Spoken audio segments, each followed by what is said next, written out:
வணக்கம். Welcome to கதை திரட்டு audio books. இந்த வீடியோவில் நம்ம என்ன கதை கேட்க போகிறோம்னா, கனவு மத்தாப்பு. நம்ம சேனலை இது வரைக்கும் சப்ஸ்கிரைப் பண்ணாதவங்க சப்ஸ்கிரைப் பண்ணுங்க. பக்கத்தில் இருக்கிற பெல் ஐக்கானை கிளிக் பண்ணி ஆல்ங்கிற ஆப்ஷனை ப்ரெஸ் பண்ணுங்க. ஸோ தட் நான் போடுற கதைகளை உடனுக்குடனே நீங்கள் கேட்கலாம்.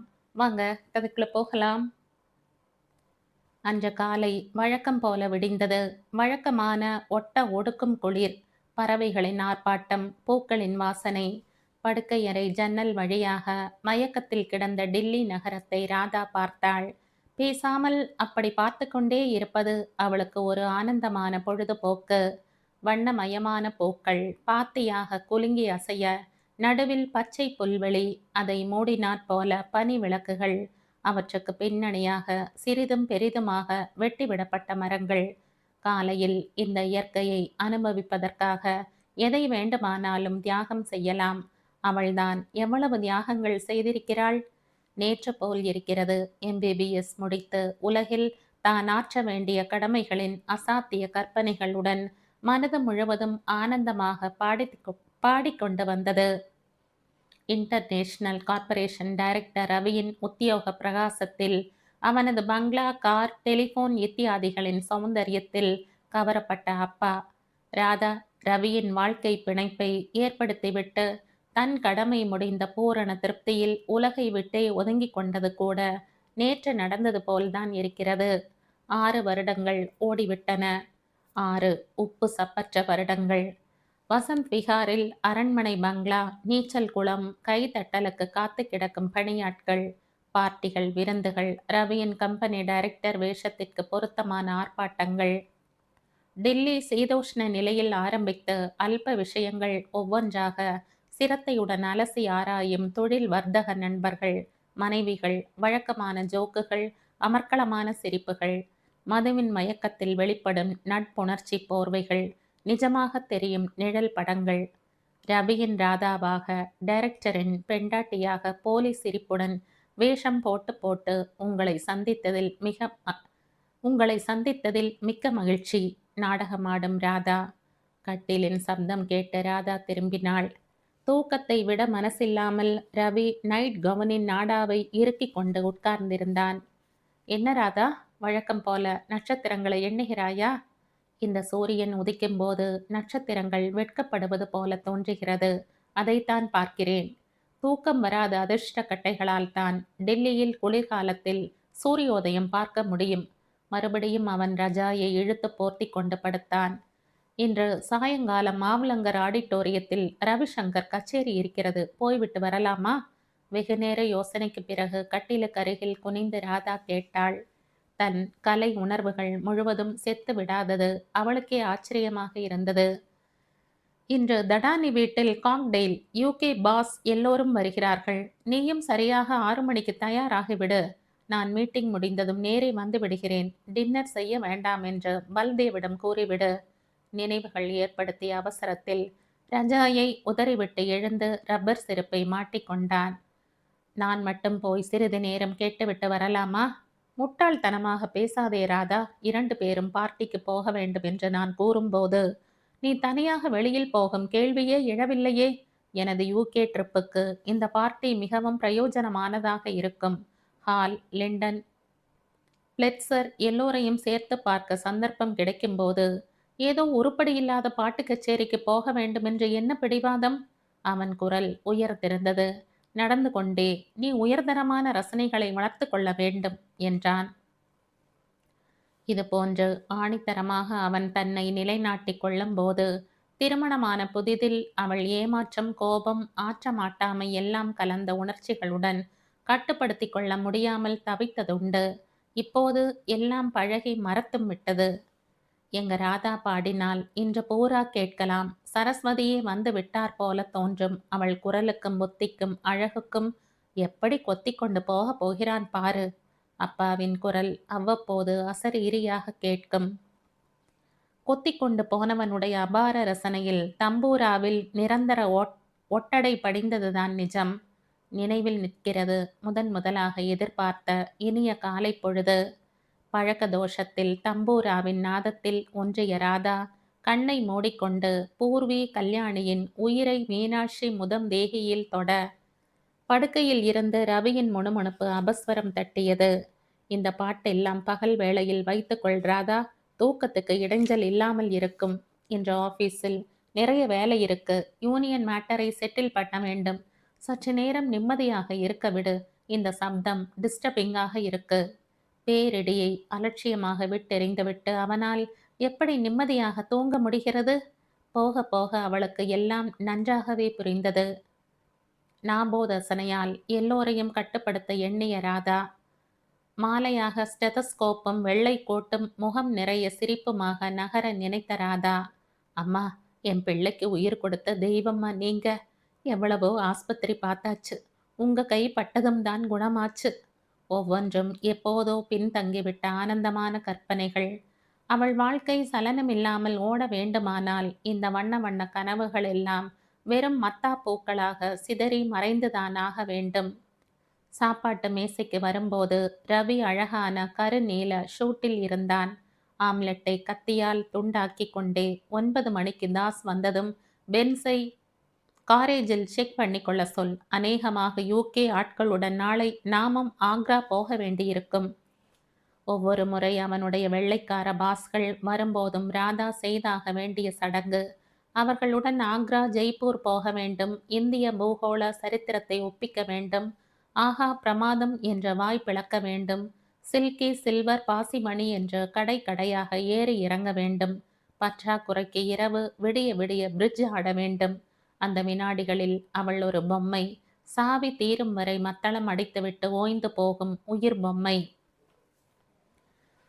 உனக்குத்தான் லிண்டாவை தெரியுமே, குட்டிக்கு டெரிஃபிக் ஃபிகர். சுற்றி எப்பவும் ஒரு கும்பல். ஃப்ளெட்சர் ரூமே கதி என்று கிடக்கிறாள். அடுத்த ப்ரமோஷன் அவளுக்குத்தான். அழகு என்ன பாடுபடுத்துகிறது பார். ராதா பார்த்திருக்கிறாள். புடவையை கட்டிக்கொண்டு பூவையும் தலையில் குத்தி கொண்டு வந்தாளானால் ஆணுக்கு பெண் வேஷம் போட்டது போலிருக்கும். இன்று மத்தியானமே மிஸ்ஸஸ் மார்ஃபிக்கு கடைக்கு போக வேண்டுமானால் உனக்கு ஃபோன் பண்ண சொல்லி விடுகிறேன். இன்று முழுவதும் அவளுடன் கழிக்க வேண்டுமா? நான் அவளை பார்த்தது கூட இல்லையே. தெரியாவிட்டால் என்ன, பழக்கப்படுத்திக் கொள்ள எவ்வளவு நாழியாகும்? இந்த சிறு உதவி கூட உன்னால் செய்ய முடியாதா? இதை உன்னிடம் கேட்பது கூட அதிகமா? ராதா பதில் கூறவில்லை. நீ ஒருத்திதான் பெரிய டாக்டர் படிப்பு படுத்தி விட்டாய் என்ற திமிர் உனக்கு. எங்கோ ஒரு 3ஆம் தர ஆஸ்பத்திரியில் இருக்க வேண்டிய உன்னை இவ்வளவு பெரிய மாளிகையில் உட்கார்த்தி வைத்து சாமரம் வீசி வீசி உனக்கு அந்த சுகம் பழக்கமாகிவிட்டது. இந்த வசதிகள் ஒவ்வொன்றும் உனக்கு வேண்டி இருக்கிறது. அவற்றை கொடுக்கும் கம்பெனி பாஸ்கள் எப்போதாவது வரும் அவர்கள் மனைவிகளுக்கு கம்பெனி கொடு என்று கேட்பது கூட தவறு இல்லையா? இந்த வீட்டுக்கு நான் தான் அதிபதி. உன் உணர்வுகளை எல்லாம் மூட்டை கட்டி வைத்துவிட்டு என் வார்த்தைகளுக்கு கட்டுப்பட்டாக வேண்டும். அவனது ஒவ்வொரு சொல்லும் செயலும் ஆதியில் இருந்து தீர்மானமாக நிலை நிறுத்திய இந்த சட்டத்தில் இருந்துதான் அவர்களது வாழ்க்கை போராட்டத்தின் ஊமை பிரச்சனை ஆரம்பமாகி ஓடிக்கொண்டிருந்தது. தனக்கென்று ஓர் அந்தரங்க வாழ்க்கை இருந்திருந்தால் எவ்வளவு சுகமானதாக இருந்திருக்கும் என்று தோன்றியது ராதாவுக்கு. இவ்வளவு வசதிகள் இருந்திருக்காது. ஆனால் இந்த வசதிகள் எனக்கு தேவையா? நினைத்த போது எம்எஸும் மாலியும் லால்குடியும் ரவிசங்கரும் கேட்டுக்கொண்டு நாள் முழுவதும் ஆபரேஷன் தியேட்டரின் சத்தத்தில் ஏங்கிக் கொண்டு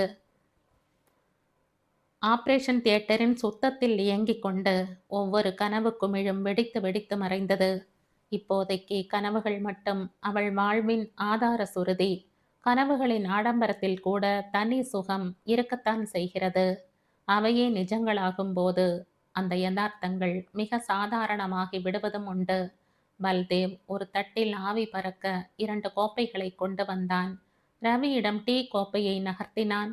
காஃபியை ராதா எடுத்துக்கொண்டாள். வேகமாக டீயை உறிஞ்சிய ரவி, ஸோ மத்தியானம் தயாராகிவிடு. லஞ்சுக்கு பிறகு ஃபோன் காலை எதிர்பார்த்து கொண்டிரு. சாம்பலை தட்டினான். அவள் தலையாட்டினாள். அவள் பாதை அவள் முன்னே அவன் காட்டும் பாதைதான். கடிவாளம் போட்ட குதிரையாக அவள் அதில் ஓட வேண்டும். விரட்ட விரட்ட ஓடிக்கொண்டே இருக்க வேண்டும். எதிரே பெரிய குல்மொகர் மரத்தடியில் சிறிதும் பெரிதுமான சந்தோஷ சிரிப்புகளும் பணம் கொடுத்த செழுமை முகங்களுமாக வின்டர் யூனிஃபார்மில் மாடர்ன் ஸ்கூல் குழந்தைகள் பஸ்ஸுக்காக காத்து கொண்டிருந்தனர். அருகில் 4 அங்குலத்துக்கு குறையாத ஹீல் செருப்புகளில் பல சைஸ் பஞ்சாபி தாய்மார்கள் இரைந்து ஹிந்தி கலந்த ஆங்கிலத்தில் பேசி சிரித்து கொண்டிருந்தனர். இதே மாதிரி இந்த வீட்டிலும் ஒரு குழந்தை இருந்திருந்தால் வாழ்க்கை அர்த்தமுள்ளதாக ஆகியிருக்கும் என்று ராதாவுக்கு தோன்றியது. ஆனால் இதை பற்றி ரவி யோசித்ததாகவே தெரியவில்லை. ராதா டாக்டரிடம் போவதை கூட அலட்சியமாக தடுத்து விட்டான். ஒருவேளை அவளிடம் குறை இல்லை என்று தீர்மானமாகிவிட்டால் தன் குறையின் பலவீனத்தை அவனால் தாங்கிக் கொள்ள முடியாதோ என்னவோ? ரவி வாயில் பக்கம் வந்ததும் சல்யூட் செய்த சௌகிதார் கதவை திறந்தான். வெள்ளை சீருடையில் டிரைவர் காரை ஸ்டார்ட் செய்து புல்வெளியை கடந்து மலர் வரிசை அருகே நிறுத்திவிட்டு கீழே இறங்கி ஒதுங்கி நின்றான். ரவி ராதாவின் அருகில் வந்து மர்ஃபி போன் செய்தான். தேஷ்பாண்டே 3 கோடி தர சம்மதித்து விட்டானாம். எவ்வளவு பெரிய நியூஸ்! 30 லட்சம் தான் முன்பணமாக தர ஒத்துக்கொண்டிருந்தான். முந்தா நாள் நாம் கொடுத்த பார்ட்டி செய்த வேலை. 2 பாட்டில் ஸ்காட்ச், 3 மணி நேர அருகாமை, என் வியாபார தந்திரம். எவ்வளவு பெரிய சாதனை! மர்ஃபி என்ன சொல்கிறான் தெரியுமா? You are a genius. பெரிதாக சிரித்தான். அவள் புன்னகைத்தாள். அவன் வர்த்தக கெட்டிக்காரத்தனத்தின் ஆழம் அவளை தொடவில்லை. இவனுக்குத்தான் எவ்வளவு முதுகுத் தட்டல்கள் தேவையாக இருக்கின்றன. சிந்தனையுடன் நின்ற அவளை முதுகில் தட்டி, அழகு மனைவியே, போய்விட்டு வருகிறேன் என்று சிரித்து கொண்டே காரை நோக்கி நகர்ந்தான் ரவி. ராதாவுக்கு ஆச்சரியமாக இருந்தது. இவ்வளவு வாக்குவாதங்களுக்கு பிறகு ரவியால் எப்படி இவ்வளவு இயல்பாக பழக முடிகிறது? இவன் உண்மையில் ஆழம் காண முடியாதவன்.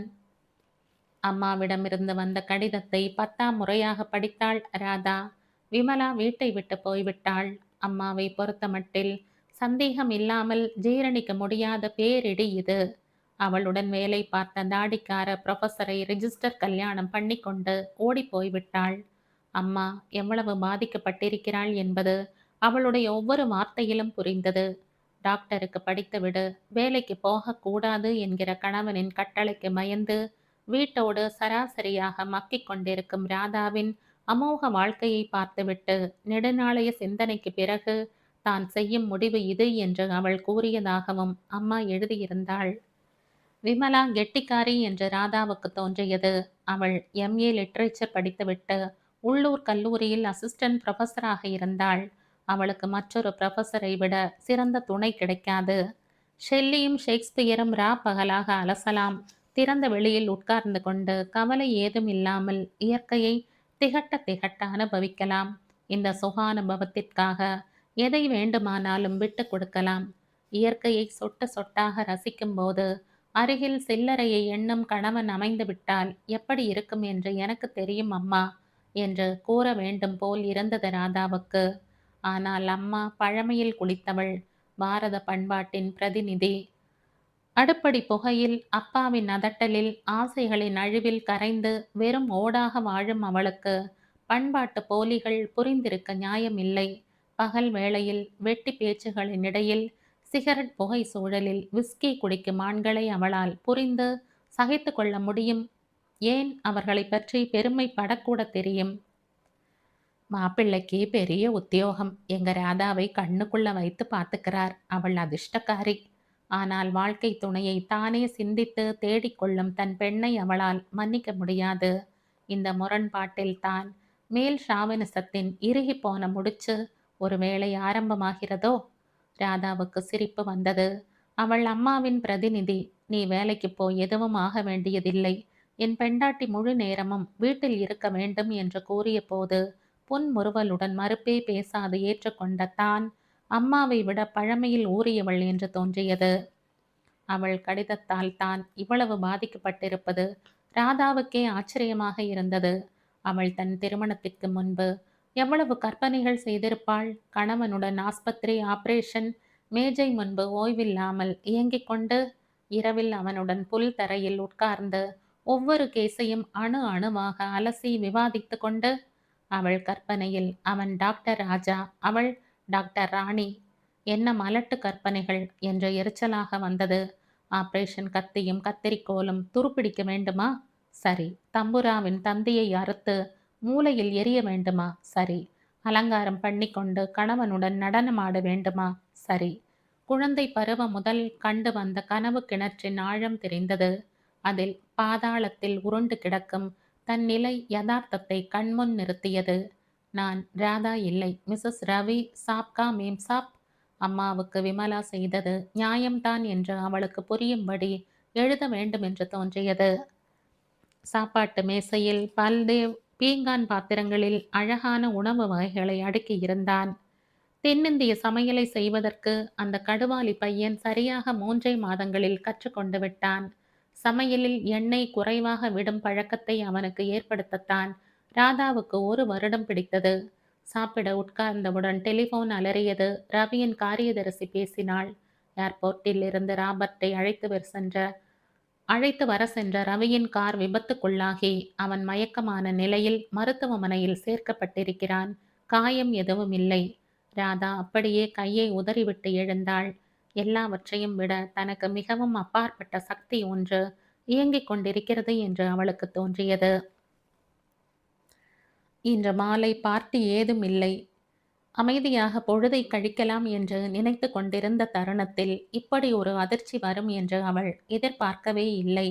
நெஞ்சின் அடிவரை பயம் முள்ளாக குத்தியது. மனதை கண்டபடி அலைபாய விட்ட எண்ணங்களின் வீரியம்தான் இந்த நிகழ்ச்சியோ? குற்ற உணர்வும் தலை தூக்கியது. விபத்து, மயக்கம், மருத்துவமனை ஒவ்வொன்றும் ஓரொரு பயங்கரத்தின் முன்னோடியாகப்பட்டது. நான் சாய்ந்து நிற்க வேண்டிய சுவரில் விரிசலா? முதன்முறையாக தன் வாழ்வில் ரவியின் முக்கியத்துவம் அவளுக்கு புரிவது போல் இருந்தது. கடவுளே, அவருக்கு எதுவும் நேர்ந்து விடாமல் காப்பாற்று. அந்த பெரிய மருத்துவமனை வாயிலில் காரில் இருந்து இறங்கி நுழைந்த போது சிறு சலசலப்பு ஏற்பட்டது. ஸ்டாஃப் நர்ஸ் ஒருத்தி வேகமாக ராதாவிடம் வந்து, மிஸ்ஸஸ் ரவி என்றாள். தலையாட்டிய ராதா, அவருக்கு எப்படி இருக்கு என்று கேட்டாள். கவலைப்பட ஒன்றுமில்லை, he's in a coma now. அவனது அறைக்கு அழைத்து சென்றாள். ரவி கோட்டில்லாமல் பனியனில் மல்லாக்க படுத்திருந்தான். கட்டிலை சுற்றி அலுவலக ஆட்கள் ராதா வந்ததும் ஒதுங்கி நின்று கொண்டனர். ரவியின் நாடியை பார்த்து கொண்டிருந்த வெள்ளை கோட்டில் இருந்த டாக்டர் திரும்பியதும் வியப்புடன், ராதா என்றார். ராகேஷ். ராதாவுக்கு வியப்பாக இருந்தது. அவளுடன் சென்னை மருத்துவக் கல்லூரியில் படித்தவன், 3 வருடத்தைய சிறந்த மாணவருக்கான பதக்கத்தை பெற்றவன். எங்கு, எப்படிப்பட்ட சூழ்நிலையில் அவனை சந்தித்திருக்கிறாள்? அட்டையுடன் நின்றிருந்த நர்ஸ் ராதாவையும் ராகேஷையும் மாறி மாறி பார்த்தாள். அவர் எப்படி இருக்கிறார் டாக்டர்? குறிப்பிட்ட சூழ்நிலையில் ராகேஷை பெயர் சொல்லி கூப்பிடுவதை விட டாக்டர் என்று கூறுவதே ராதாவுக்கு பொருத்தமாகப்பட்டது. ஒரு லம்பார் பங்க்சர் பண்ண வேண்டியிருக்கலாம். ஹெமரேஜோ என்று சந்தேகமாக இருக்கிறது. மூடியிருந்த ரவியின் கண்களின் இரைப்பைகளை நீக்கி பார்த்தான். எருட்டின் பங்க்சர். ராதாவுக்கு தலையில் இடி விழுந்தாற்போல் இருந்தது. நர்ஸ் ரவியின் கையில் பட்டையை கட்டி விஷ் விஷ் என்று இரத்த அழுத்தம் பார்த்த நேரத்தில், நீ எந்த ஹாஸ்பிட்டலில் ஒர்க் பண்ணுகிறாய் ராதா? கட்டிலில் லேசாக சாய்ந்து கொண்டான் ராகேஷ். நான் வேலை பார்க்கவில்லை. அவருக்கு நினைவு வரவே இல்லையா? இல்லை. பையில் இருந்த கண்ணாடியை போட்டுக்கொண்டு பழுப்பு அட்டையில் கிறுக்கினான். விஸ்டர் யூரின் ரத்தம் ரிப்போர்ட்ஸ். நீட்டிய கையில் ஜெம் கிளிப் குத்திய 2 டைப் அடித்த காகிதங்களை பணிவுடன் கொடுத்தாள். சிஸ்டர், யூரின் ரத்தம் ரிப்போர்ட்ஸ். நீட்டிய கையில் ஜெம் கிளிப் குத்திய 2 டைப் அடித்த காகிதங்களை பணிவுடன் கொடுத்தாள். ஸ்பிளீனுடன் கூட ரீனல் காம்ப்ளிகேஷனும் இருக்கும் என்று தோன்றுகிறது சிஸ்டர். ஒரு எமர்ஜென்சி கிரீன், ஒரு இஇஜி, ரெஸ்ட்லெஸ்ஸாக இருந்தால் கால் கிரேயின் மார்பின் ஐவி. அவள் அட்டையில் வேகமாக எழுதி கொண்டாள். ராகேஷ் பிரெயின் இன்ஜுரி என்று சந்தேகப்படும் போது மார்பின் தேவையா? அதனால் இன்னும் டேமேஜ் வராது? ராதா மிக்க ஆதங்கத்துடன் கேட்டாள். சற்று நேரம் மௌனத்திற்கு பின், பிரெயின் இன்ஜுரி என்று தீர்மானிக்கவில்லையே. ஓகே சிஸ்டர், மார்பின் ஐவி வேண்டாம். அலுவலக நண்பர்களுக்கு மத்தியில் ராதாவின் பிம்பம் சடார் என்று உயர்ந்தது. ராகேஷ் கை உறைகளை அவிழ்த்தபடி ராதாவிடம் பேசிக்கொண்டே நகர்ந்தான். தைரியமாக இரு ராதா, நம்மால் முடிந்தது எல்லாவற்றையும் செய்து விடுவோம். இன்னும் ரவி சலனம் இல்லாமல் தான் இருந்தான். மறுபடி pulse, BP, IV stand, drip. Doctor Rakesh கை வைத்த கேஸ் எதுவும் குணமாகாமல் திரும்பி போனதில்லம்மா. நரம்பில் ஊசியை செலுத்தி கொண்டே தடிமனான சிஸ்டர் ராதாவிடம் கூறினாள். மருத்துவத்தை பற்றி தனக்கும் எதுவுமே தெரியாமல் இருந்தால் எவ்வளவு நம்பிக்கையுடன் இருக்கலாம் என்று தோன்றியது ராதாவுக்கு. சொட்டு சொட்டாக திரவம் அவன் உள்ளே மறைந்து கொண்டிருந்தது. அவன் லேசாக கண்ணை திறந்தான், அசைந்தான். My charming Radha, see you என்ற காலையில் கூறிவிட்டு போன உடம்பா இது? சரியாக அரை மணியில் மறுபடியும் டாக்டர், மாணவ டாக்டர்கள், டியூட்டி நர்ஸ். கையில் பட்டை, விஷ் விஷ். ஒரு ஸ்கிரீனிங்கிற்கு ஏற்பாடு செய்திருக்கிறேன் ராதா. எனக்கு நம்பிக்கை இருக்கிறது. ஸ்ட்ரக்சரில் ரவியை இழுத்து சென்று விட்டனர். ராதாவின் தொண்டை குழியில் ஏதோ வந்து அடைத்தது. எப்படி எல்லாவற்றையும் தனியே சமாளிக்கப் போகிறோம்? ஆண்டவனே, எனக்கு தைரியத்தை கொடு, என் ரவியை காப்பாற்றிக் கொடு. ஸ்டூலில் குனிந்து உட்கார்ந்திருந்த ராதாவுக்கு குதிரை குழம்பு சப்தம் கேட்டது. நிமிர்ந்து பார்த்தபோது ரவியின் அந்தரங்க காரியதரிசி வெண்டா. அலட்சியமாக ஒட்டிய பனியனும் ஜீன்ஸும், கையில் கிளேஸ் பேப்பரில் சுற்றப்பட்ட பூச்செண்டு, அடியில் தொங்கும் கெட் வெல் அட்டை. ஆவேசமாக தன் வருகையை உணர்த்தி கொண்டு வந்த அவள் புதிதாக போட்டிருந்த ஐ ஷேடோ தெரியுமாறு கண்ணை உருட்டி, ரவி எப்படி இருக்கிறார் என்றாள். மருத்துவமனை விளக்குகள் மங்கலான பிரகாசத்துடன் எரிந்து கொண்டிருந்தன. நாள் முழுவதும் சாப்பிடாததால் ராதாவுக்கு தலை வேறு வலித்தது. வயிற்றினுள் சோகம் பந்தாக சுருட்டி அடைத்தது. சேல்ஸ் மேனேஜர் கபூர் கொண்டு வந்து கொடுத்த காஃபி அந்த வேளைக்கு இதமாக இறங்கியது. இப்போது ரவி லேசாக கண்களை திறந்து கொண்டிருந்தான். Relax, take rest. எப்படி இருக்கிறீர்கள் ரவி? அவன் நினைத்தால் கூட நிம்மதியாக இருக்க முடியாமல் வரும் அலுவலக நண்பர்களின் ஆதங்க விசாரிப்புகள். I am all right Radha, நீ வீட்டுக்கு போய் ரெஸ்ட் எடுத்துக்கொள், இவர்கள் பார்த்து கொள்வார்கள். ஈனஸ்வரத்தில் அவன் குரல் கேட்டது. ராதாவுக்கு அழுகை முட்டி கொண்டு வந்தது. சிரமப்பட்டு அடக்கி கொண்டாள். லிண்டா தேஷ்பாண்டே லெட்டரை அனுப்பிவிட்டாயா? 3 போட்டோ காப்பிகள். கண்களை மூடிக்கொண்டான். எல்லாம் நடக்கும் ரவி, ஓய்வு எடுத்துக்கொள்ளுங்கள். லிண்டாவின் ஒழுங்குபடுத்தப்பட்ட புருவங்கள் வளைந்து கொடுத்தன. மிஸ்டர் ரவி ஓய்வாக இருக்க வேண்டும். டாக்டருடன் நுழைந்த சிஸ்டர் தடிமனான சிரிஞ்சின் ஊசியால் நரம்பில் குத்த 5ஆம் நிமிடத்தில் ரவி தூங்க ஆரம்பித்தான். டாக்டருடன் ராதாவும் அச்சிறிய அறையில் நுழைந்தாள். அவன் மேஜை மேல் ஸ்டெத்தாஸ்கோப்பை போட்டுவிட்டு அதிலேயே ஓரமாக உட்கார்ந்தான். ஒரு கால் மட்டும் தரையில் இடித்து கொண்டிருந்தது. ஸ்பிளீன் டேமேஜ் ஆகி இருக்கிறது. Renal failure. எப்படி ட்ரீட்மெண்ட் ஆரம்பிக்கலாம் என்று யோசித்து கொண்டிருக்கிறேன் ராதா. ராகேஷ் பென்சிலின் முனையை பல்லில் தட்டி கொண்டான். ரத்தம், கிட்னி எது வேண்டுமானாலும் என்னிடமிருந்து எடுத்துக்கொள்ளுங்கள் ராகேஷ். என்னுடைய எந்த பகுதியை வேண்டுமானாலும் அவருக்கு உபயோகித்துக் கொள்ளுங்கள். அவரை பிழைக்க வையுங்கள். எப்படியாவது காப்பாற்றி விடுங்கள். இதுவரை தேக்கி வைத்திருந்த ராதாவின் உணர்ச்சிகள் பீரிட்ட கதறலில் முடிந்தது. தைரியமாக இரு ராதா, என்னால் முடிந்தது எல்லாம் செய்கிறேன்.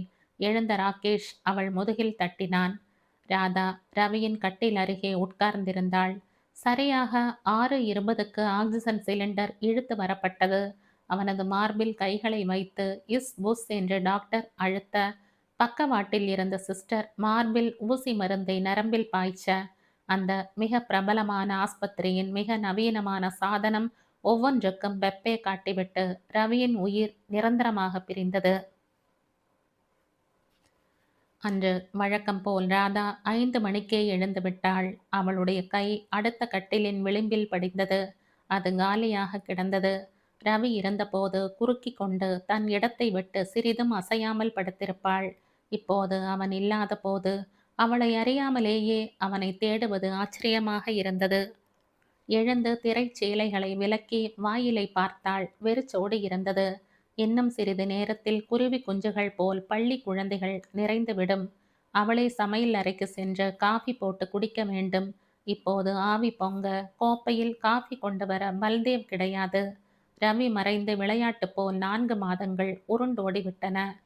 ரவிக்கு பிறகு அவனது அலுவலக அந்தஸ்துகள் ஒவ்வொன்றாக விலகியாகத்தான் வேண்டும். அதன் ஆரம்பமாக இவளே பல்தேவை வேலையில் இருந்து நிறுத்திவிட்டாள். கார் ஷெட் காலியாக இருக்கிறது. கம்பெனி கார்களுக்கு அங்கு வேலை இல்லை. டெலிஃபோன் போய்விட்டது. இந்த வீட்டை இன்னும் 1 மாதம் உபயோகித்துக் கொள்ள மட்டும் விசேஷ சலுகை. பிறகு அடுத்த டைரக்டருக்கு அந்த உரிமை போய் சேரும். அவள் சீக்கிரம் சென்னை போய் சேர்ந்தாக வேண்டும். டில்லியில் அவளால் தனியாக இருக்க முடியாது. ஸ்தாவர ஜங்கம சொத்துக்கள் எல்லாவற்றையும் விற்றால்தான் சுயமாக வீட்டு வாடகை கட்ட முடியும். இப்போது அவள் வசிக்கும் அரண்மனைக்கு கம்பெனி கட்டும் மாத வாடகை 60,000 ரூபாய். சிரிப்பு வந்தது. முதலாக பாட்டி இந்த தொகையை கேட்டதும் வீடு விலைக்கு வாங்கிவிடப் போகிறாயா என்றாள். டில்லியில் எல்லாம் ஒவ்வொரு வருடத்திய வாடகையையும் முன்பணமாக கொடுத்துவிட வேண்டுமா என்று கேட்டாள் அம்மா. வீட்டில் அன்றாடம் நடக்கும் பார்ட்டிகளுக்கு வரும் கூட்டமோ தவறாமல் எவ்வளவு அருமையான வீடு, ரொம்ப சீப்பாக உங்களுக்கு கிடைத்திருக்கிறது என்று கூறாமல் போனதில்லை. இது தலைமுறை இடைவெளியா, கால இடைவெளியா அல்லது அந்தஸ்து இடைவெளியா? சென்னைக்கு உடனே வந்து விடும்படி அம்மா எழுதி கொண்டே இருக்கிறாள். ரவியின் மரண செய்தி அவளை ஒரு உலுக்கு உலுக்கி விட்டிருக்கிறது. செய்தி கேட்டவுடன் எப்படித்தான் ஓடி வந்தாளோ தெரியவில்லை. இந்த கோலம் என்னோடு ஒழிந்துவிடும் என்று நினைத்தேனடி ராது, நீயும் மாட்டிக்கொண்டு விட்டாயே. வாழ்வின் அனித்தியத்தை அவளால் ஏற்றுக்கொள்ள முடியவே இல்லை. ராதாவின் மௌனம், அவள் புலம்பல் இரண்டுமே ஒன்றுதான். இரண்டிலும் வெறுமை, ஒவ்வொரு நொடியும் யுகமாக கழியும் வெறுமை. குளிர் அப்பாவுக்கு தாங்கவில்லை. ஓடாகிவிட்ட உடல், முதுமை, ஆஸ்துமா, ஆர்த்தரைட்டிஸ். ராதாவை தனியாக விட்டுவிட்டு போக மாட்டேன் என்று பிடிவாதம் பிடித்த அவளை தன் துக்கத்தை எல்லாம் மூட்டையாக கட்டி வைத்துவிட்டு அநேகமாக பலவந்தமாக ஜிடியில் ஏற்றிவிட்டது நேற்று போலத்தான் இருக்கிறது. ரவி போய்விட்டான். இன்சூரன்ஸ், காம்பன்சேஷன், பிஎஃப் என்று வரவேண்டிய தொகைகளை விட்டுவிடவா முடிகிறது? எல்லாவற்றையும் ஒரு வாராக சேர்ப்பதற்குள் 4 மாதங்கள் ஓடிவிட்டன. 4 பயமுறுத்தும் ராட்சச மாதங்கள். சுவரில் இருந்த கடிகாரம் 8 முறை அடித்தது.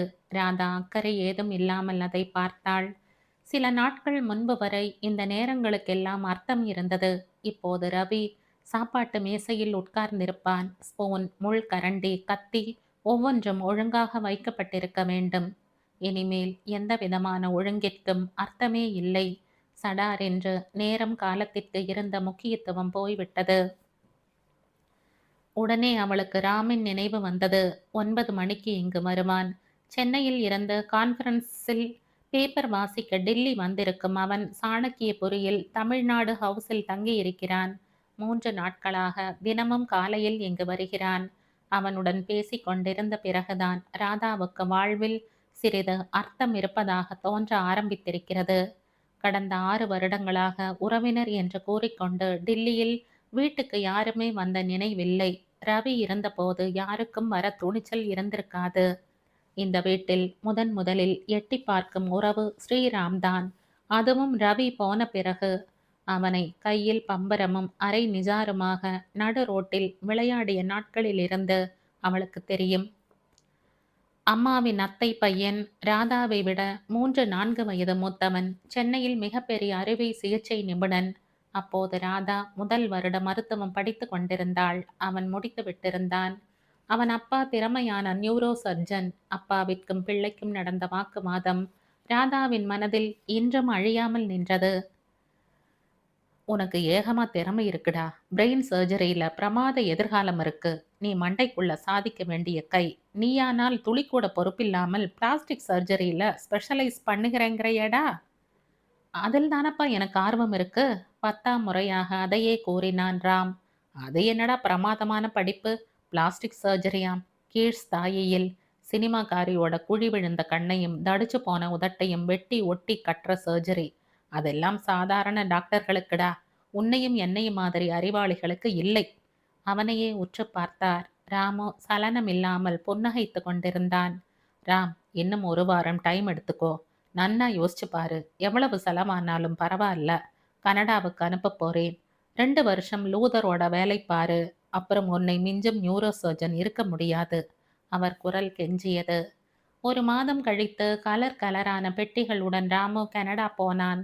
தொங்கு மீசையும் குறுந்தாடியுமாக இந்தியா திரும்பி வந்தபோது அவன் பெரிய பிளாஸ்டிக் சர்ஜன். படுக்கை விரிப்பில் இருந்த சுருக்கங்களை உதறி ராதா பக்கவாட்டில் செருகினாள். அவசரமாக சமையல் அறைக்குள் சென்று சப்பாத்தி மாவு பிசைந்து ஒரு துணியால் மூடினாள்.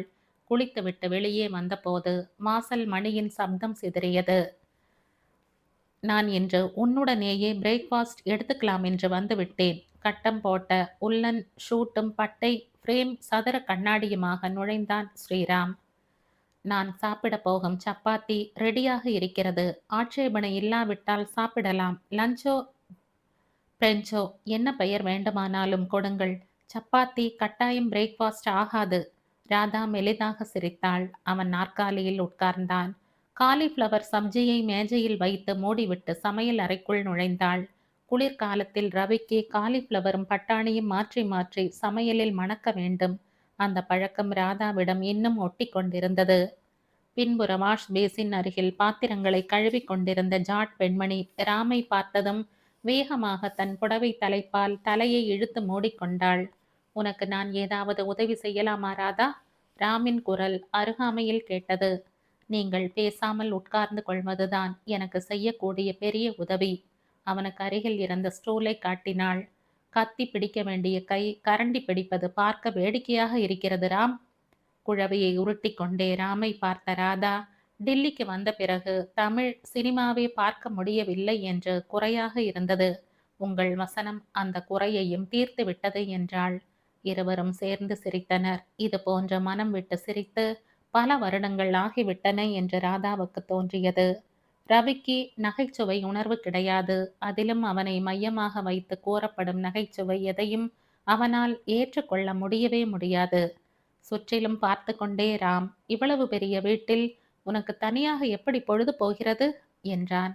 என்னுடைய பிரச்சனையே அதுதான். நான் ஒன்றுமே செய்வதில்லை. இன்டர்ன்ஷிப் முடிந்ததும் கல்யாணமாகிவிட்டது. அப்புறம் வேலையை பற்றி யோசிக்கவே இல்லை. இப்போது அவரும் இல்லை, வேலையும் இல்லை.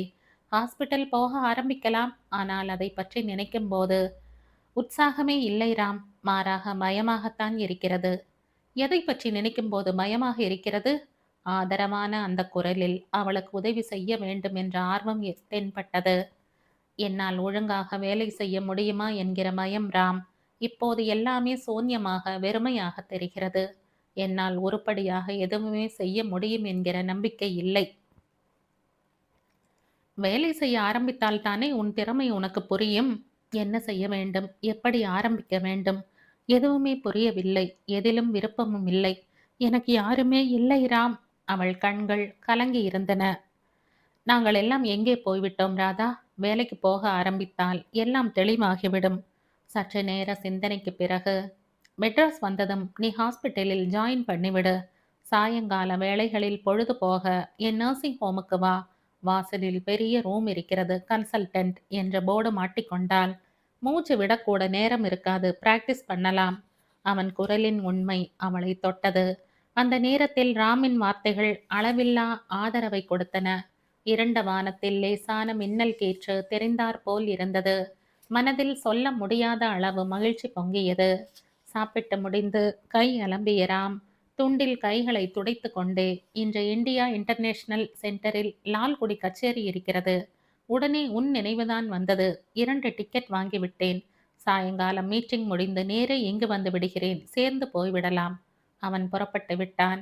ராம் காரில் ஏறிக்கொண்டான். வெளியில் வந்த ராதா அவனையே பார்த்தாள். அவன் முகம் சடார் என்று கலைந்து அதில் ரவி தெரிந்தான். தன்னை உலுக்கி கொண்டாள். கார் திரும்பி மறைந்து விட்டது.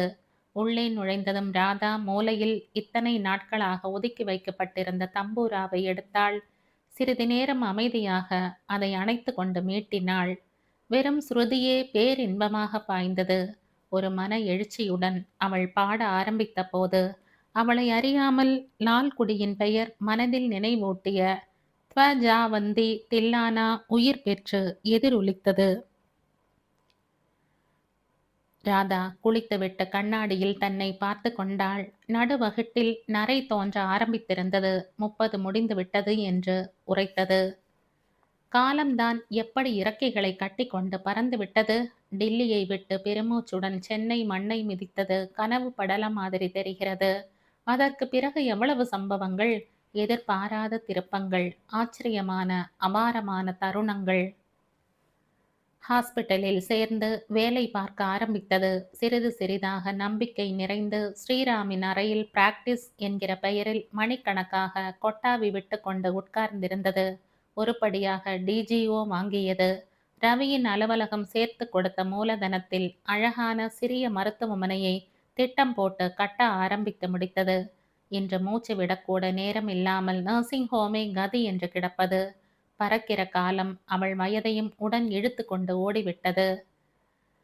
தலையை வாரிக்கொண்ட ராதா திரும்பி பார்த்தாள். கட்டிலில் விமலா கைகள் இரண்டையும் விரித்து மல்லாக்கப்படுத்திருந்தாள். பக்கத்து தொட்டிலில் அவள் குழந்தை தூங்கிக் கொண்டிருந்தது.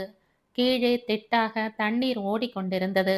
இது அன்றாடம் 7 மணிக்கு ராதா பார்த்து பழகிவிட்ட காட்சி. இந்த மாதிரி குழந்தை மூத்திரத்தில் ஊறிக்கொண்டு கிடந்தால் ரேஷ் வந்துவிடும். துடைத்து பவுடர் போடு என்று ஒரு நாள் சாதாரணமாக விமலாவிடம் கூறிய போது அவள் பதிலே கூறவில்லை. சற்று நேரத்தில் அம்மா ஒரு துணியுடன் வந்து கீழே துடைத்தாள். குழந்தையோட அருமை இவளுக்கு எப்படி தெரியும்? பெரிய கரிசனம், வெறும் வயித்தெரிச்சல். விமலா அலட்சியமாக இறைந்தேதான் கூறினாள். இவளுக்கு இவ்வளவு சினிலிசம் எங்கிருந்து வந்தது? ராதாவுக்கு அதிர்ச்சியாக இருந்தது. அன்றில் இருந்து விமலா விஷயம் எதிலும் அவள் தலையிடுவதில்லை. அன்று அவ்வளவு மனக்கசப்புடன் விமலா ஓடிவிட்டாள் என்று அழுகையும் ஆத்திரமுமாக எழுதிய அம்மாவும் இன்று மறிந்து கட்டிக்கொண்டு பச்சை உடம்பு என்று அவளுக்காக விழுந்து விழுந்து உபச்சாரம் செய்கிறாள். இதுதான் தாய் பாசமோ? இந்த பாசம் எப்படி இருக்கும் என்று தெரிந்து கொள்ளக்கூட தனக்கு வழி இல்லாமல் போய்விட்டது என்று தோன்றியது ராதாவுக்கு. இன்று ஞாயிற்றுக்கிழமை. நர்சிங் ஹோமிற்கு நேரம் கழித்து போகலாம். போவதற்கு முன்பு ஸ்ரீராமை பார்க்க வேண்டும் என்று தோன்றியது ராதாவுக்கு. மனம் குழம்பி கிடக்கும்போது அவனுடன் பேசிக் கொண்டிருந்தால் பளிச்சென்று பாதை தெரிந்தாற்போல தோன்றும். தயிர் சாதத்தை அள்ளி போட்டுக்கொண்டு வாசலில் துடைத்து வைத்திருந்த ஸ்கூட்டரில் ஏறிக்கொண்டாள். அவளுக்கு அந்த நாட்களில் இருந்து ஸ்கூட்டரில் செல்வதென்பது மிகவும் பிடிக்கும். காற்று மேலே உராயும் போது இயற்கையோடு ஒன்றிவிட்டாற் போன்ற மயக்கம் தோன்றும். இதை ஒரு முறை ரவியிடம் கூறிய போது, ஸ்கூட்டரில் உன்னை மாதிரி கனவு கண்டு கொண்டு போனால் சிதைந்த மூளையோடு ஆஸ்பத்திரி கேஷுவாலிட்டிக்குத்தான் செல்ல வேண்டியிருக்கும் என்றான். 4 பக்கமும் ஓடிய ஏசி காரில் பத்திரமாக போகும்போதுதான் அவனுக்கு விபத்தும் முடிவும் ஏற்பட்டன என்று நினைத்து கொண்டாள். இதுதான் இயற்கையின் குரூர நகைச்சுவையோ? ராதா நுழைந்தபோது தூய வெண்மையில் கிளிப் குத்திய அட்டை தாங்கிய நர்ஸ் தொடர ரவுண்ட்ஸுக்கு புறப்பட்டு கொண்டிருந்தான் ராம். நீங்கள் போய்விட்டு வாருங்கள், நான் ரூமில் காத்திருக்கிறேன் என்றாள் ராதா. பாஸ்கருக்கு கடைசி ஆபரேஷனுக்கு பிறகு இன்று கட்டை பிரிக்கப் போகிறேன், நீயும் வந்து பாரேன், ஆச்சரியப்படுவாய், ராம் கூறினான். பாஸ்கர் சென்ற ஆண்டு சர்க்கஸ் தீயில் அகப்பட்டு கொண்டு வந்து சேர்ந்தவன். வெறும் மண்டையோட்டில் 2 கண்கள் துருத்தி கொண்டாற் போன்ற பயங்கர தோற்றத்துடன் அவன் அட்மிட் ஆன போது ராதா பார்த்திருக்கிறாள். மருந்துக்கு கூட முகத்தில் சதை இல்லை, எல்லாம் கருகி விட்டிருந்தது.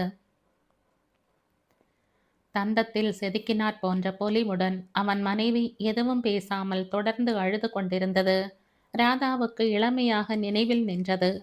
பாஸ்கருக்கு உருவமா? ஆர்வமும் வியப்புமாக உடன் தொடர்ந்தாள். மனைவி இப்போதும் அருகிலேயே இருந்தாள். 1 வருடமாக எழுந்திருக்காமல் அங்கேயே இருந்தாற்போல் இருந்தாள். உடல் பாதியாக இளைத்திருந்தது. டாக்டர் நுழைந்ததும் எழுந்தாள். எப்படி இருக்கிறீர்கள் பாஸ்கர்? Sister, light please. அவன் முகத்தில் குபீர் என்று பிரகாசம் நிறைந்தது. நர்ஸ் வெகு நிதானமாக சுற்றி இருந்த கட்டுக்களை ஒவ்வொன்றாக பிரித்தாள். வெள்ளையும் கருப்பும் சிவப்பும் ரோசுமாக பல வகை நிறங்களில் அவன் முகம் தைக்கப்பட்ட ரஜாய் போல் இருந்தது. மனைவி ஆர்வத்துடன் குனிந்து பார்த்து கொண்டிருந்தாள். சின்ன சின்ன தழும்புகள்தான் ஃபைனலாக இருக்கும். சூரிய வெளிச்சமே படாத உடலின் சில பாகங்களில் இருந்து ஒட்டுகள் போட்டிருக்கிறேன்.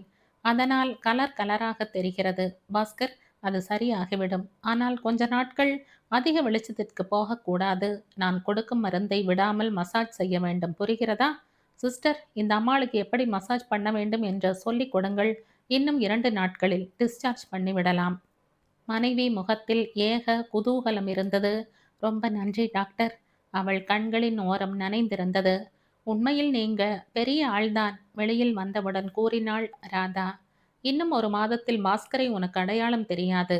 அறையில் நுழைந்த ராம் மேசையில் 2 கைகளை மூன்றிக் கொண்டு உட்கார்ந்தான். சோ, என்ன நியூஸ் ராதா? ஒரு ஜெனரேட்டர் வாங்கலாம் என்று யோசனை பண்றேன் ராம். எதற்கு? நேற்று மத்தியானம் ஒரு சிசேரியன் இருந்தது. சர்ஜரி முடிந்தவுடன் பவர் போய்விட்டது. இப்பவெல்லாம் அடிக்கடி பவர் போகிறதே. இதே பாதி ஆபரேஷனில் போயிருந்தால்? பவர்ஃபுல் டார்ச் வச்சுக்கோ. ஆழமாக கட் பண்ணும்போது டார்ச் வெளிச்சம் எப்படி போதும் ராம்? பெரிய பெரிய ஆஸ்பத்திரிகளில் எல்லாம் ஜெனரேட்டர் இல்லாமல் மேனேஜ் பண்ணுகிறார்கள். சிரித்து கொண்டு, நானே இன்னும் வாங்கவில்லை, நீ இவ்வளவு சீக்கிரம் வாங்க வேண்டுமா? ஆம் ராம், நான் தீர்மானித்து விட்டேன். Very good. ராம் பக்கத்தில் கிடந்த மருத்துவ பத்திரிகையை பிரித்து நீட்டினான். மருத்துவமும் கம்ப்யூட்டரும், பிரபல மருத்துவ நிபுணர், வெளிநாட்டு எலக்ட்ரானிக் டாக்டர்களை பற்றி எழுதியிருக்கிறார். ஹம், இதெல்லாம் ஒரு நாட்டுக்கு உபயோகப்படுமா ராம்? ஏன் அப்படி நினைக்கிறாய்? நேற்று கிளினிக்கிற்கு ஒரு அம்மாள் வந்தாள். பார்க்க நல்ல திடகாத்திரமாகத்தான் இருந்தாள். என்ன உடம்பு என்று கேட்டால், கையை நீட்டி கண்டுபிடியுங்க என்கிறாள். ராதா சிரித்தாள். நீ என்ன சொன்னாய் ராதா? பக்கத்திலே ஒரு பெரிய ஆஸ்பத்திரி இருக்கு, கால்நடை மருத்துவமனைன்னு பேரு. அங்க போய் காட்டுங்க, நல்லா வைத்தியம் பார்ப்பாங்கன்னு சொல்லி அனுப்பினாயா? இருவரும் சேர்ந்து சிரித்தனர். Good joke Ram. நான் சொல்ல வந்தது என்னன்னா, இது மாதிரி மக்கள் தான் நிறைய வராங்க. இந்த ஜனங்களுக்கு எலக்ட்ரானிக்ஸும் கம்ப்யூட்டரும் என்ன வித்தை பண்ணிவிட முடியும்? யூனிஃபார்மில் இல்லாத ஒரு நர்ஸ் 2 கோப்பைகளில் காஃபி கொண்டு வைத்தாள். இந்த சூழ்நிலையில் மனதை ஆக்கிரமித்து வரும் தன் பிரச்சனையை அவனிடம் கூறலாம் என்று தோன்றியது ராதாவுக்கு. என்ன ராதா, பலத்த யோசனை? சர்க்கரையே போடாத காஃபியை நீ குடித்து கொண்டிருக்கிறாய். அருகில் சர்க்கரை கட்டிகளை நகர்த்தினான். நான் ஒரு ரூம் பார்த்து கொண்டு தனியாக போய்விடலாமா என்று யோசிக்கிறேன் ராம். இது என்ன திடீர் தீர்மானம் ராதா? மெட்ராஸுக்கு ஏன் வந்தோம் என்று தோன்றுகிறது. ஏதோ தெரியாத வீட்டில் நுழைந்த மாதிரி இருக்கிறது. எல்லோருமே அந்நியமாகி விட்டார் போல தோன்றுகிறது. என் வாழ்க்கைதான் வேஷமா அல்லது சுற்றி உள்ளவர்கள் போடுவதுதான் வேஷமா என்று குழப்பமாக இருக்கிறது. உனக்கு என்ன ஆச்சு ராதா? ப்ரொஃபஸரோடு வாழும் வாழ்க்கை விமலா நினைத்த அளவு பிரகாசமாக இல்லையோ என்று தோன்றுகிறது. அதே சமயத்தில் நான் நிறைய சம்பாதிக்கிறேன், சந்தோஷமாக இருக்கிறேன் என்று நினைக்கிறாள். அதனால் ஏற்பட்ட தாழ்வு உணர்ச்சியில் நான் செய்வது எல்லாமே குற்றமாகவும் வக்கரமாகவும் அவளுக்கு தோன்றுகிறது.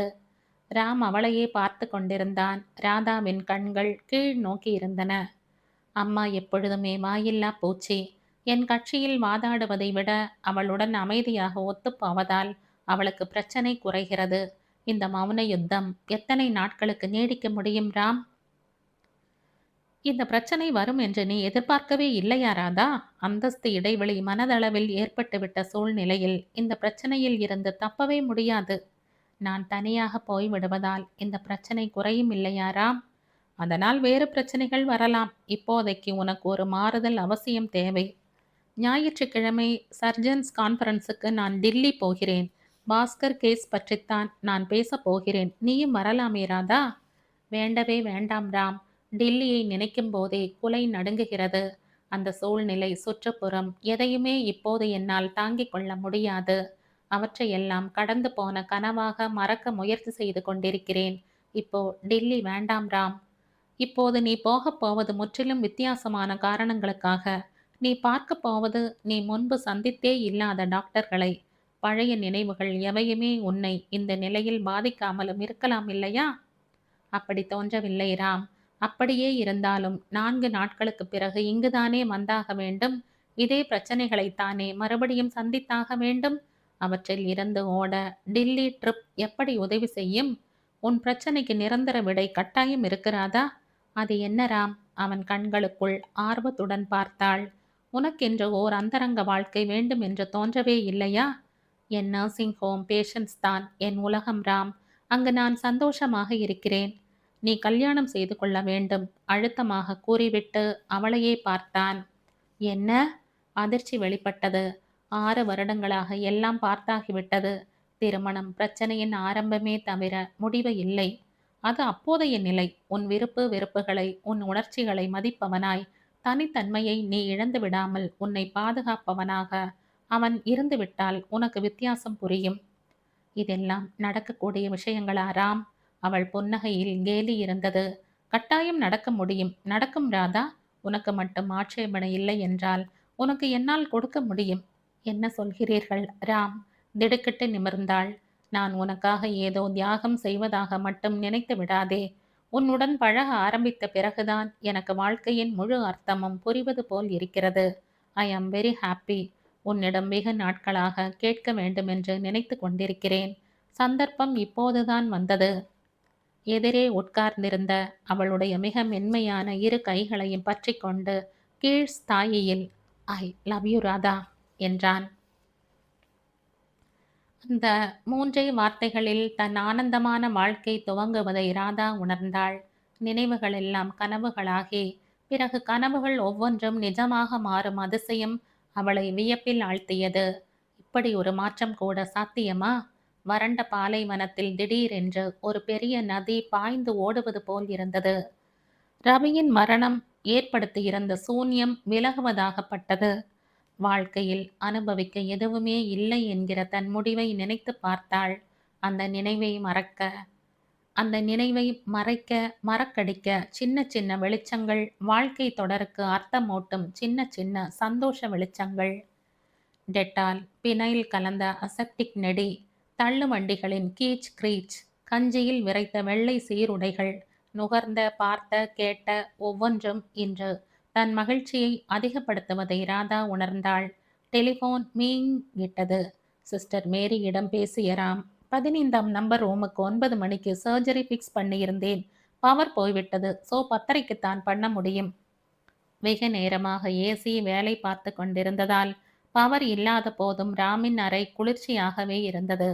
வர வர இது நியூசென்ஸ் ஆகிக் கொண்டிருக்கிறது. நினைத்த போதெல்லாம் கட் பண்ணி விடுகிறார்கள். சற்று யோசனைக்கு பின், இந்த ஆபரேஷன் இதுவரை பண்ணியதே இல்லை ராதா. கோட்டை கழற்றி நாற்காலியில் மாட்டினான். என்ன சர்ஜரி ராம்? நீ நேற்று பார்த்தாயே, சினிமா தியேட்டரில் தீ விபத்தில் மாட்டிக்கொண்ட பெண். அவளுக்குத்தான் ஆபரேஷன். உதட்டை கடித்து கொண்டு ஏதோ எழுதினான். ராதாவுக்கு அப்பெண்ணின் அபாரமான அழகு நினைவுக்கு வந்தது. 20க்கு மேல் இருக்காது, தொட்டால் சிவந்து விடுவேன் என்ற பயமுறுத்தும் நிறம். ராதா நுழைந்த போது வலப்புறம் திரும்பி இருந்தாள். முகத்தின் இடது பாகம் பளிங்கு சிலை போல் இருந்தது. சிரிக்க முயன்றாள். பற்கள் இவ்வளவு வெண்மையாகவும் வரிசையாகவும் கூட இருக்குமா? கன்னத்தில் அமைதியான குழி. இயற்கையின் வெகுநேர சிந்தனையின் பலனான சிருஷ்டி. வலப்புற கன்னம் ஒட்டு மொத்தமாக சிதைந்திருந்தது. தீயில் இருந்து தப்ப முயன்ற போது ஒரு பகுதி முழுவதும் கருகிவிட்டிருக்க வேண்டும். அறையின் மூலையில் அவன் அவள் கணவனாக இருக்க வேண்டும். வெகு தீவிரமாக பேப்பர் படித்து கொண்டிருந்தான். என் முகம் பழையபடி ஆகுமா டாக்டர்? இடப்பக்கமாக ராதா நின்று கொண்டிருந்ததால் அந்த பகுதி மட்டும்தான் தெரிந்தது. கவலைப்படாதேம்மா, கட்டாயமாகிவிடும். அவன் பேப்பரை விட்டு நிமிரவில்லை. டிஷ்யூ எக்ஸ்ட்ராக்ட் மூலம் ட்ரீட் பண்ண போகிறேன் ராதா. 10:30க்கு உனக்கு வேலை முடிந்துவிட்டால் நீயும் தியேட்டருக்கு வாயேன். நான் இன்று ஃப்ரீதான் ராம். நேற்றைய சிசேரியன் கேஸை பார்த்துவிட்டு வந்து விடுகிறேன். ரொம்ப அழகான பெண். அவள் பழையபடி ஆகணும் ராம். ராதா விடை பெற்று கொண்ட போது காரிடர் ஆள் அரவமில்லாமல் இருந்தது. அந்த பெண்ணை வார்டில் பார்த்துவிட்டு போகலாம் என்று தோன்ற திரும்பி நடந்தாள். ராதா நுழைந்த போது நின்றிருந்த அப்பெண்ணின் வெள்ளை அங்கியின் நாடாவை பின்புறமாக நர்ஸ் கட்டி கொண்டிருந்தாள். Good morning doctor. முகம் நிறைய பருவுடன். காலை 9 மணி. நர்ஸ் பிபி பார்க்க கருப்பு பட்டையை கையில் கட்டி விஷ் விஷ். இவளுக்கு மூஞ்சி பழையபடி ஆகுமா டாக்டர்? ஏக்கத்துடன் அவளையே பார்த்து கொண்டிருந்த அம்மாளை அப்போதுதான் ராதா கவனித்தாள். கவலைப்படாதீங்கம்மா, சரியாகிடும். எப்படி சரியாகுமோ தெரியல. தழும்பில்லாம குணமாகுமா டாக்டர்? ஆயிடும்மா. என்ன பாழாய் போன சினிமா வேண்டியிருக்கு. அன்னைக்கு சினிமாவுக்கு போயிருக்காட்டா இந்த கோரமே ஏற்பட்டு இருக்காது. உட்கார்ந்தாள். ஏதோ போதாத காலம். இது இல்லாவிட்டால் ஒருவேளை வீட்டிலேயே அடுப்பிலே தீப்பற்றி கொண்டிருக்கலாம். நர்ஸ் ரப்பர் பட்டையை சுருட்டினாள். வீட்டில் 10 ஆள் இருக்கா. அவ அடுப்படிக்கே போவதில்லை. குணமாகுமா டாக்டர்? என்னம்மா டாக்டர்கிட்ட போய் இதெல்லாம்? அவள் தாழ்ந்த குரலில் கூறியதை அந்த அம்மாள் காதில் வாங்கி கொள்ளாமல் ராதாவின் பக்கம் திரும்பி, உன்னை பார்த்தா என் பெரிய பெண் மாதிரியே இருக்குமா? மனம் விட்டு உன்கிட்ட சொல்றேன். சுமதிக்கு முகம் பழையபடி ஆகலைன்னாக்கா இவளை மாப்பிள்ளை தள்ளி வைத்தாலும் வச்சுடுவார். அதுதான் பயப்படுறேன். புடவை தலைப்பால் கண்களை ஊற்றினாள். என்னம்மா இது? பெண் குரலில் மருட்சி. எங்க கிட்ட சல்லி காசு கிடையாது. இவளோட அழகுக்குத்தான் அவ கல்யாணம் பண்ணிண்டா. மாப்பிள்ளைக்கு ரொம்ப பெரிய உத்தியோகம். அமெரிக்கா எல்லாம் போய் படிச்சிருக்கார்.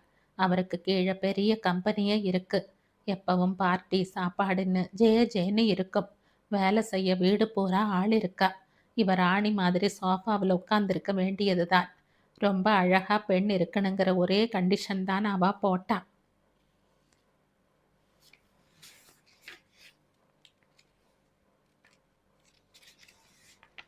அந்த பெண் குனிந்திருந்தாள். இன்னும் கல்யாணம் முடிந்து முழுசா 1 வருடம் கூட ஆகல. அடுத்த மாசம் தலை தீபாவளி. பூரா சரியாயிடுமா டாக்டர்? ராதாவின் முன்னே பாஸ்கரும் அவன் அழகிய மனைவியும் திட்டாக தெரிந்து மறைந்தனர். அன்று தள்ளி உட்கார்ந்து பேப்பர் படித்து கொண்டிருந்த அவன் விலகி ரவி தெரிந்தான். உன் அழகு எனக்கு பெருமையா இருக்கு ராதா. எனக்காக பெருமையா? என் அழகுக்காகவா? உன் அழகுதான் நீ. இந்த அழகு மட்டும் இல்லாவிட்டால் உன்னை நான் கல்யாணம் பண்ணி கொண்டிருக்க மாட்டேன். ஆபரேஷனுக்கு பிறகு உங்க பெண் பழையபடி ஆகி விடுவாம்மா. கொஞ்ச நாட்கள்ல, பயப்படாதீங்க. அறையின் வெளியே வந்த ராதா மிக நிதானமாக காரிடரை கடந்து ஸ்கூட்டரை அடைந்தாள். குறுகிய காலத்தில் எவ்வளவு சம்பவங்கள் நிகழ்ந்துவிட்டன. டில்லியில் ரவியை மூட்டையாக தூக்கி கொடுத்துவிட்டு வந்தது. சென்னை மண்ணை பிரமிப்புடன் மிதித்தது. டாக்டர் என்கிற சொல்லின் முழு அர்த்தத்தை அணு அணுவாக புரிந்து கொண்டிருப்பது. துணை வேண்டும் என்ற மனம் ஏங்கும்போது ஐ லவ் யூ என்ற ராம் கூறுவது. எதிர்பாராத திருப்பங்கள். ஒவ்வொன்றும் நம்ப முடியாத ஆச்சரியமான கனவு படலமாக தெரிந்தது. நெஞ்சு வரை உணர்ச்சி வெள்ளம் அலை மோதியது. படுகுழியில் இருந்து காயம் ஏதுமில்லாமல் எழுந்து வானத்தில் நீந்துவது போல் இருந்தது. விரும்பிய நேரத்தில் விரும்பிய பாதையில் விருப்பமான துணையுடன். Ram, I love you. அவள் உதட்டில் சிரிப்பு உறைந்தது. டாக்டர், 2 லேபர் கேஸ் வந்திருக்கு. மிஸ்ஸஸ் மாதவன் அட்வான்ஸ்டு லேபரில் இருக்காங்க. எண்ணங்களை ஒதுக்கிவிட்டு கை உறைகளை மாட்டிக்கொண்டு மறைந்து தியேட்டரில் சிசேரியனாக அமைந்துவிட்ட 2ஐயும் முடித்துவிட்டு வருவதற்குள் மணி 12 அடித்து விட்டது. 2 கேஸும் போஸ்ட் ஆபரேட்டிவ் ரூமிலேயே இருக்கட்டும் சிஸ்டர். நான் சாப்பிட்டு வந்து பார்க்கிறேன். தன்னை அறியாமல் கால்கள் இழுத்து செல்ல அவள் ஸ்ரீராமின் கிளினிக்கை அடைந்தாள். ஆபரேஷனின் போதே உன்னை எதிர்பார்த்தேன் ராதா. வராததால் உன்னை பார்க்கத்தான் புறப்பட்டு கொண்டிருக்கிறேன். 2 எமர்ஜென்சி கேஸ் வந்துவிட்டது. ராம், அது சரி, உங்க சர்ஜரி ஆச்சா? அந்த பெண் எப்படி இருக்கா ராம்? அவளுடைய முகம் பூரணமாக பழையபடி ஆகிவிடும் என்று எதிர்பார்க்கிறீர்களா? இந்த மாதிரி ஆபரேஷன் இப்போதுதான் முதல் முறையாக செய்கிறேன். இதுவரை கொரியாவில்தான் இந்த மாதிரி சர்ஜரி பண்ணி இருக்கிறார்கள். நம் நாட்டில் யாருமே பண்ணியதில்லை. என்ன மாதிரி சர்ஜரி ராம்? டிஷ்யூ எக்ஸ்ட்ராக்ட் வேலை செய்கிறது. சாதாரணமாக தோல் கிராஃப்ட் தான் செய்வோம். இந்த கேஸில் பரிசோதனை செய்யலாம் என்று தோன்றியது. முடிவு செய்துவிட்டேன். பாப்பிலே பரவி புது தோல் உண்டாக வேண்டும். இதில் என்ன விசேஷம் ராம்? இது வெற்றியடைந்தால் ஒரு மறு கூட இருக்காது. கருகிய சுவடே தெரியாது. இது நிச்சயம் வெற்றி அடையும் என்கிற நம்பிக்கை இருக்கிறதா ராம்? 50% ஆகலாம். ரிசல்ட் நினைத்தபடி இல்லாவிட்டால் மறுபடி தோல் கிராஃப்ட் தான் பண்ண வேண்டும். முகத்தில் பெரிய பெரிய தழும்புகள் இருக்கும். அவள் முகம் பழையபடி ஆகாவிட்டால் மாப்பிள்ளை அவளை தள்ளி வைத்து விடுவார் டாக்டர். முதலிலேயே எப்பொழுதும் போல கிராஃப்ட் பண்ணியிருந்தால் என்ன ஆகியிருக்கும் ராம்? மற்ற எல்லோரையும் போல 2 மாதங்களில் கண்ணுக்கு உடனே புலப்படாத மெலிதான தழும்புகளுடன் தப்பி இருப்பாள். சிரித்தான். இவளுக்கு தழும்பே இல்லாமல் மூஞ்சி பழையபடி ஆகிவிடுமா டாக்டர்? இந்த ட்ரீட்மெண்ட் இவளுக்கு கொடுக்க வேண்டும் என்று எப்படி தோன்றியது? அவளை பார்த்தவுடன் முடிவு பண்ணிவிட்டேன். இந்த மாதிரி முகம்தான் தேடிக்கொண்டிருந்தேன். அவள் முகம் நான் விடை கண்டுபிடித்தாக வேண்டிய சிக்கலான கணக்காக தோன்றியது ராதா. இன்று காலை நான் அவள் அம்மாவுடன் பேசிக் கொண்டிருந்தேன் ராம். அவளை வெறும் அழகுக்காகத்தான் அவள் கணவன் திருமணம் செய்து கொண்டானாம். அழகு போய்விட்டால் அவளுக்கு இந்த வீட்டில் இடம் இல்லையாம் ராம். குரலில் வருத்தம் தெரிந்தது. ராம் புன்னகைத்து கொண்டே டெலிஃபோனை எடுத்து, சிஸ்டர், போஸ்ட் ஆபரேட்டிவ் கேஸுக்கு பிளாஸ்மா ட்ரிப் கொடுங்க. பிளட் லாஸ் ஆகியிருக்கு. உடனே ஸ்டார்ட் பண்ணுங்க. ஏன் ராதா, அவ அம்மாவுடன் நீ எதற்கு பேச வேண்டும்? ஒன்று முக்கியமாக புரிந்து கொள். நாம் அறுவை சிகிச்சை செய்பவர்களை தவிர மனோ தத்துவ நிபுணர்கள் இல்லை. இருந்தாலும் அவள் வாழ்க்கை ராம். அவளைப் போல ஆயிரக்கணக்கானோர் இருக்கிறார்கள், கஷ்டப்படுகிறார்கள். அதெல்லாம் நம்மை பாதிக்கவே கூடாது ராதா. பரிதாபப்பட்டு கொண்டிருந்தால் புதிதாக எதுவுமே செய்ய முடியாது. கினிபிக்ஸை வதைக்கிறோமே என்று நினைத்தால் மருந்துகளே கண்டுபிடிக்க முடியாது. முன்னேற்றமே சாத்தியமாகாது. நமக்கு ஒவ்வொரு பேஷண்ட்டும் ஒரு கேஸ். தீர்வு தேடி பிரச்சனையுடன் நம்மிடம் வந்திருக்கும் ஒரு கேஸ். அவ்வளவுதான். வேறு எந்த உணர்ச்சியும் எனக்கு இருந்ததே இல்லை ராதா. பெண் அழகாக இருக்கணும்னு ஒரே கண்டிஷன் தான் டாக்டர். அவ போட்டா. அதோடு இன்னொரு காம்ப்ளிகேஷன் ராதா. பாதி சர்ஜரியில் பவர் மறுபடி அவுட். பெரிதாக சிரித்தான். அப்புறம்? அவள் கண்களில் அலாதி பயம். டார்ச் வெளிச்சத்தில் தோலின் ஆழங்கள் புலப்படவே இல்லை. இந்த அனுபவமும் இதுதான் முதல் தடவை. நல்ல வேளை, உடனே லைட் வந்துவிட்டது. சிரித்து கொண்டே நிமிர்ந்தான். சடார் என்று ராதாவின் பொட்டில் அறைந்தது போல் இருந்தது. இத்தனை அபாரமான அறிவின் அடிப்படையில் இப்படிப்பட்ட குரூரமான வறட்சியா? மென்மையாகவும் அழகாகவும் தோன்றிய இதயத்தின் ஆழத்தில் அருவருப்பூட்டும் ஈரமின்மையா? மனித சேவையில் நிறைவை காட்டும் மேற்பூச்சின் கீழ் மனிதாபிமானமே இல்லாத கொடுமையா?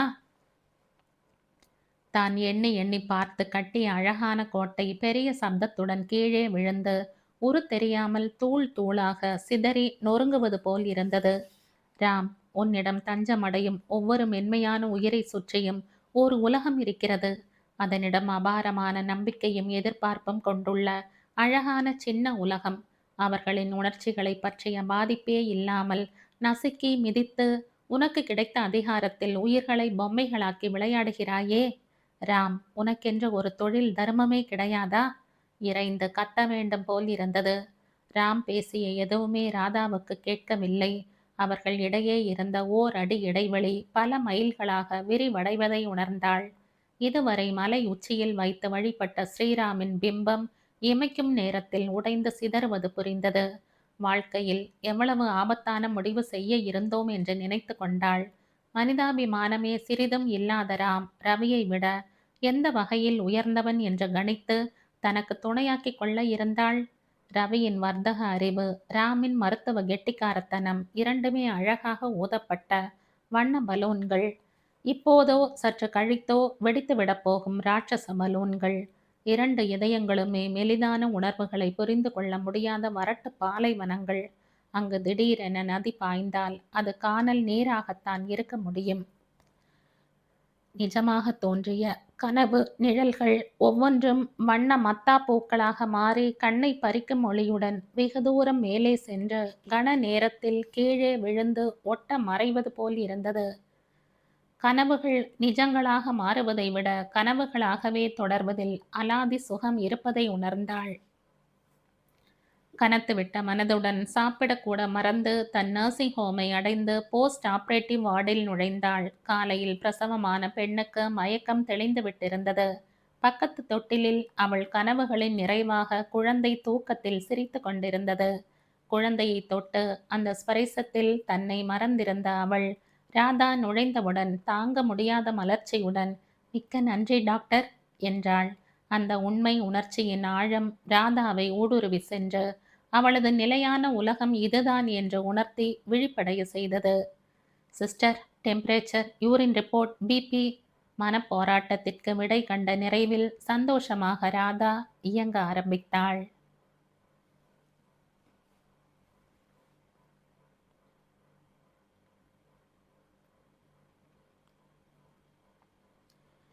இதோடு இந்த கதை முடியுது. இந்த கதை உங்களுக்கு பிடிச்சிருந்தா லைக் பண்ணுங்க, ஷேர் பண்ணுங்க, சப்ஸ்கிரைப் பண்ணுங்க. மற்றும் ஒரு இன்ட்ரெஸ்டிங்கான கதையோட அடுத்த வீடியோவில் சந்திப்போம். பாய். தேங்க்யூ.